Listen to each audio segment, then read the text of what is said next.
Ya, kemajuan teknologi membuat masyarakat Indonesia melek pada inovasi dan kemudahan berinteraksi. Namun sayang masih banyak yang tak paham perihal literasi sehingga seringkali mungkin asal bunyi ketika mungkin tak salah juga ya jika tingkat kesopanan penghuni dunia maya Indonesia pernah dikatakan rendah alias tidak sopan. Kami bahas bersama Firman Kurniawan, pengamat komunikasi digital UI. Pak Firman, selamat malam. Selamat malam Mbak Tiffany, apa kabar? Alhamdulillah kabar baik, mudah-mudahan Pak Firman dalam keadaan baik. Pak Firman, digital users atau digital native kita kenapa berani sekali untuk memberikan komentar-komentar pedas di ruang digital? Apakah memang cerminan sikap digital users itu memang cenderung berbedakah atau bagaimana? Ya, jadi kalau kita lihat motif para pengguna media sosial itu bisa bagi menjadi beberapa kelompok. Kelompok yang pertama adalah mereka yang menggunakan media digital untuk perpanjangan hidupnya sehari-hari di dunia nyata. Jadi apa peristiwa yang dia alami di dunia nyata dia sampaikan di media digital, atau foto-foto dari peristiwa yang penting menurut dia post di Instagramnya.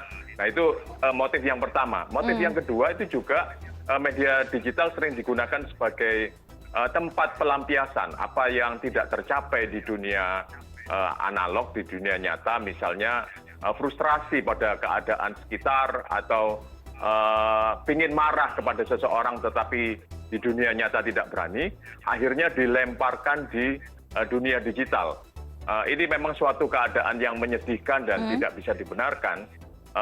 Jadi tendensi pengguna media digital kadang-kadang terhadap orang yang tidak dikenalnya, ketika mereka berbeda, kemudian dicaci maki. Termasuk yang tadi diberitakan dalam peristiwa olahraga, melampiaskan kekecewaan di dunia, kemudian menemukan peristiwa di dunia olahraga dan sebagainya, kemudian dilampiaskan di situ. Nah itu yang terjadi Mbak Tiffany. Problem komunikasi dan etika ini apakah juga karena ruang digital adalah ruang bebas sehingga tidak ada pakem aturan seperti di dunia nyata. Jadi memang harus ada implikasinya Pak Firman.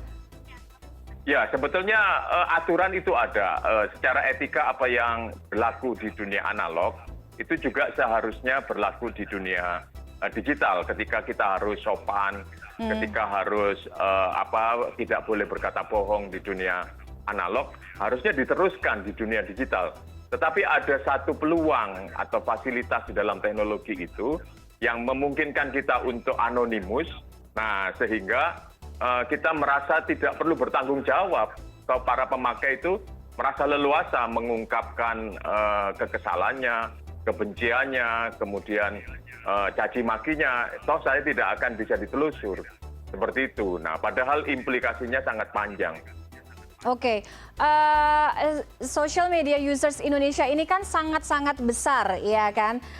Apakah atau seberapa bahayanya ini berlaku bagi cerminan sikap tingkat kesopanan masyarakat Indonesia, karena di banyak case atau di banyak kasus ya kan berani untuk berkomentar negatif atau berani untuk berkomentar pedas untuk kasus-kasus atau isu-isu di luar di internasional.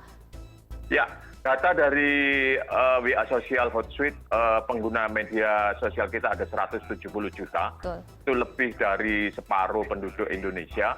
Nah, ketika warna atau pola berkomunikasinya begitu galak, begitu uncivilized, maka akan jadi pandangan dunia lain seolah-olah masyarakat Indonesia ini ketika menyelesaikan masalahnya harus dengan mencaci maki, harus dengan marah-marah. Nah, beberapa saat yang lalu ada pasangan gay di Thailand itu dicaci maki bahkan sampai diancam pembunuhan.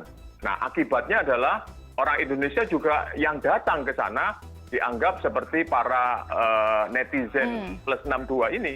Mereka mendapat tekanan di dunia nyata karena dianggap teman-teman Indonesia ini suka mencampuri urusan orang. Nah, jadi kalau kita ngomong akibatnya, image terhadap perilaku orang Indonesia itu terganggu, kemudian pihak lain mungkin akan bekerja sama harus mikir-mikir dulu, dan juga seakan-akan kita itu tidak mempunyai cara yang civilized untuk menyelesaikan persoalan selain dengan cara caci maki. Nah, itu image yang harusnya kita harus cegah supaya tidak menjadi positioning Indonesia. Oke, jangan sampai image itu jadi terbawa kemana-mana keluar Indonesia, karena sekali lagi ingat ada jejak digital, ya kan? Jadi jangan asal bunyi karena itu juga bisa berakibat fatal nantinya ya. Baik, Betul sekali. Pak Firman Kurniawan, terima kasih sudah bergabung dengan Si Indonesia Connected malam hari ini. Terima kasih atas diskusinya, menarik sekali. Selamat malam Pak Firman, salam sehat selalu. Baik, selamat malam Mbak. Terima kasih.